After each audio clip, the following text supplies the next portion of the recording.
भारत के सभी नागरिकों को मेरा नमस्कार। मेरा नाम शुभम है। मेरा पूरा नाम शुभम सोनी। मैं कुछ दिनों से देख रहा था कि सोनम वांगचुक जी हंगर स्ट्राइक पर हैं। सारे के सारे वीडियोस जो चल रहा है, जो भी कुछ हो रहा है, इस विषय में मैं कुछ कहना चाहता हूँ।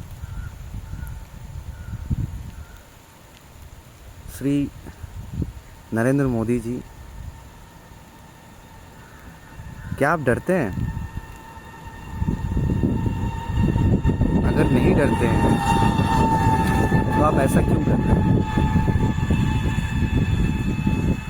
अगर आपके कैबिनेट में कोई नेता हो या मंत्री हो, कोई भी किसी भी पद पे हो, अगर कुछ जनता या फिर अगर कोई नागरिक, कुछ नागरिक अगर कुछ कहता है तो आप सुनते क्यों नहीं हो? आप डरते हो। डरने की बात, डरने की क्या बात है? मेरे को तो लगता है कि आपको डरना नहीं चाहिए। आप वो प्रधान जी जो है उनको सस्पेंड कीजिए, कैबिनेट से निकालिए, रेजिग्नेशन या फिर कुछ भी, कम से कम उसको निकालिए, उनको निकालिए, कार्रवाई चलाइए। अगर आपके कैबिनेट के मंत्री ईमानदार निकले तो सारे देशवासी भी आपसे माफ़ी मांग लेंगे। अगर आपके मंत्री ईमानदार हैं तो उस विषय में आपके ईमानदार मंत्री को तो कुछ होगा नहीं, टेंशन की तो कोई बात नहीं है। आपका काम बस इतना है, देश का संचालन सही से करना, बिल्कुल सही से करना, ढंग से करना। गलतियां हर एक इंसान से होती है, हम सब इंसान हैं। तो उस विषय में आपको ये सोचना चाहिए कि आपको डरना नहीं चाहिए। आपको सीधे उस बंदे को निकालना चाहिए, उस व्यक्ति को निकालना चाहिए। निकालने के बाद आपको इंक्वायरी बिठाना चाहिए। अगर आपके मंत्री मंडल में मंत्रियां अगर अच्छे हैं, जेन्युइन हैं, अगर उनके पास आंसर्स हैं विद प्रूफ कि उनकी कोई गलती नहीं थी या कुछ भी हो, आप तो जनता के सामने रखेंगे ना? नहीं रखेंगे। आप इतना डरते क्यों हैं यार? हमने 2014 में वोट दिया आपको। मैं वेस्ट बंगाल से हूँ। हमने 2014 में आपको वोट दिया। हम सारे यूथ ने मिल के आपको वोट दिया। घर घर मोदी, घर घर मोदी। तो अभी ऐसा क्यों हो रहा है? वेस्ट बंगाल में इस बार हम लोगों ने शुभेंदु अधिकारी जी को चुना। हमारे हर इलाके में, हर एरिया में जहाँ पर भी बीजेपी है, उन सभी इंसानों को वोट दिया। सबको आगे आगे पुश किया कि आप लोग आइए, अब आप लोग कुछ कीजिए। तो इतना आशा हम लोग नहीं करेंगे तो किससे करेंगे? क्यों रहते हैं हम लोग इंडिया में? अब हम तो एक बॉर्डर के अंदर रहते हैं, जिस बॉर्डर के अंदर एक टेरिटरी है जिसका नाम है इंडिया। ऑलराइट, सो उस इंडिया के आप संचालक हैं, समझ लीजिए किसी फिल्म के डायरेक्टर हैं आप। तो आपको ऐसा नहीं लगता कि आप डरते हैं?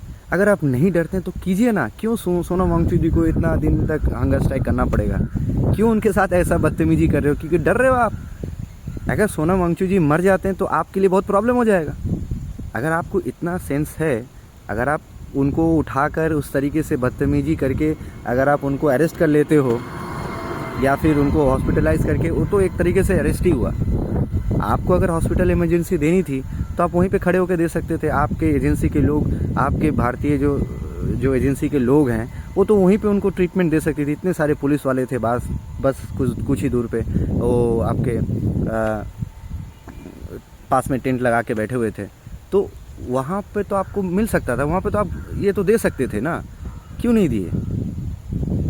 आप उनको हॉस्पिटल घसीट कर लेके चले गए, उनको हॉस्पिटल अरेस्ट कर लिए।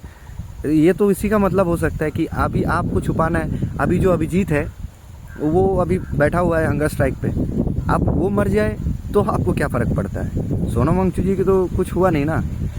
तो अगर पता नहीं आप लोग क्यों कर रहे हैं ऐसा, आप लोग क्यों कर रहे हैं, इतना तो समझ में आता है कि आप लोग बस अपनी गलतियों को जितनी जल्दी हो सके छुपाने की कोशिश करें। लेकिन एक बात मैं आपको बता दूं मोदी जी, प्रधानमंत्री मोदी जी, कि अगर इस बार आपने बात नहीं सुनी, इस बार प्रॉब्लम हो जाएगी आपके लिए। हम लोग जैसा भी हो, जो भी हो, जितना भी कैंपेनिंग चलाने की ज़रूरत हो, सोशल मीडिया किसी की तकदीर कभी भी बदल सकती है। वैसे ही सोशल मीडिया एक ऐसा प्लेटफॉर्म है जहाँ पर हम खुल के बोल सकते हैं। अभी आपके नेता इसी रास्ते से अगर आ जाए, उनको रोक के मैं 2 सवाल अगर पूछ लूँ, क्या मैं पूछ सकता हूँ? क्या मैं उसी सेफ भारत देश में रहता हूँ जहाँ पर मैं 2 बात किसी से पूछ सकता हूँ? कोई नेता हो, मंत्री हो, डीएम हो, कलेक्टर, कोई भी हो, नहीं पूछ सकता। जैसे अभी आप इतने साल से भारत के संचालक रहे हैं, तो मैं ये सोच सकता हूँ कि आप में तो कम से कम इतनी तो इंसानियत बची होगी कि आप इंसानों की तरह सोच सकें। लेकिन मुझे लग नहीं रहा कि आप इंसान हैं। आप अपने आप को भगवान सोचते हैं। अगर आप अपने आप को what ever is the word, dictator और वट एवर, मैटर नहीं करता, आप इंसान ही हैं। तो आप इंसान होकर इंसानियत की तरह सोचकर आप ये बताइए, क्या ये सही हो रहा है या नहीं हो रहा? आप तो ऐसे मीडिया के सामने आते भी नहीं हैं यार। हम लोगों का आंसर कहाँ मिलेगा? कौन देगा? अगर आंसर नहीं मिलेगा तो हम समझ लेंगे कि आपकी चुप्पी और आपका जो असहनीयता है कि आप कुछ कर नहीं पा रहे हैं, तो बोल दीजिए मीडिया में आके कि मैं कुछ कर नहीं पा रहा हूँ, मैं देश छोड़ देता हूँ, मैं ये राजस्व छोड़ देता हूँ, मैं ये कुर्सी छोड़ देता हूँ, मैं ये पद छोड़ देता हूँ। वो भी तो आपसे नहीं होगा। क्यों नहीं होगा पता है? क्योंकि आप डरपोक हैं। तो यहाँ थोड़ा दम लाइए जी। श्री राम जी के जन्म भूमि में आप पैदा हुए हैं ना। श्री राम की भूमि है भारत, श्री कृष्ण का भूमि है भारत, ठीक है? तो बहुत सारे महापुरुषों का ये भूमि है। आप भी यहीं पैदा हुए हैं, तो कुछ अच्छे कर्म कर लीजिए, कुछ करिए, हटाइए इन लोगों को। ये प्रधान जो भी है, ये सब हटाइए, इनको जल्दी हटाइए, हटा के इंक्वायरी बिठाइए।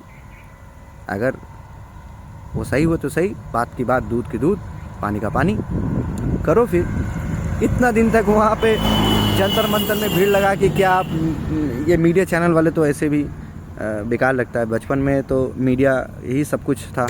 सुबह उठते थे तो कभी गाना सुनते थे, कभी म्यूज़िक या फिर कभी न्यूज़, और जो भी है। अभी वैसा रहा नहीं, अभी बिल्कुल भी वैसा रहा नहीं। अभी सब इंटरटेनमेंट पर्पस के लिए देखते हैं, इंटरटेनमेंट पर्पस के लिए बनाते हैं। सबको पैसा कमाने की जल्दी है। हाँ, अब इसी होड़ में सब खुद को भूल रहे हैं, भूलते जाएंगे और भी। तो उसी हिसाब से मैं बस आपको ये फिर से एक बार बोलना चाहता हूँ कि आप डरिए मत, खुलकर सामने आइए, ठीक है? आप जितने भी बड़े हो जाएं, जितने भी एज हो जाए आपका, आप वही इंसान रहेंगे जो आप अंदर से हैं। तो डरिए नहीं, डर को दूर कीजिए, इनको हटाइए, जल्दी हटाइए, इनको जल्दी से जल्दी हटाइए और इंक्वायरी बिठाइए। जो भी होगा बात की बात है। चलिए, मेरा ये बोलना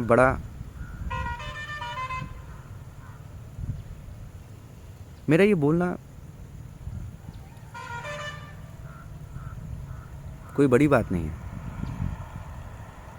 बहुत बड़ी बात है एक तरफ से। मैं तो बोलता नहीं, मैं बस देखने वाला इंसान हूँ। मैं आई एम जस्ट ऑब्जर्वर। लेकिन मुझे ऐसा लग रहा है कि बिना बोले रहा नहीं जा रहा मुझसे, इसीलिए मैं बोल रहा हूँ। ये गलत हो रहा है, बहुत ज़्यादा गलत हो रहा है। मैं पश्चिम बंगाल से, मेरा नाम शुभम सोनी। आप सभी को मेरा निवेदन है, आप सभी भी इन बातों पे थोड़ा गौर कीजिए और अपना बात बोलिए। बस चुप्पी मत रखिए अब।